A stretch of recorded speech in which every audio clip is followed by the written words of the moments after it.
አደባባይ ስንገባ ማድረግ ያለብን ጥንቃቄዎች። አደባባይ ስንገባ ፍጥነታችንን መቀነስ፣ ፍሬቻ ወደ ግራ ማብራት፣ በግራ ትከሻችን በኩል አደባባይ የገባ መኪና ካለ ቅድሚያ መስጠት ይጠበቅብናል።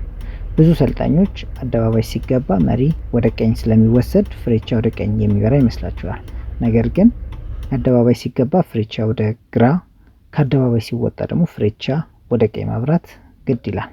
ይህ የሚሆነው ግን እንደ ኢትዮጵያ ላሉ ቀኛቸውን ይዘው ለሚያሽከረክሩ ሀገራት ነው።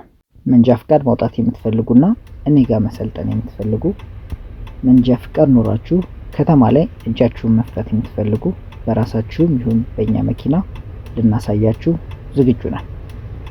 ባዮ ላይ ባለው ስልክ ወይንም የቪዲዮ መጨረሻ ላይ ባለው ስልክ ያናግሩን። በቅንነትና በታማኝነት የምናገለግለው ለራሳችን ስንል ነው። አመሰግናለሁ።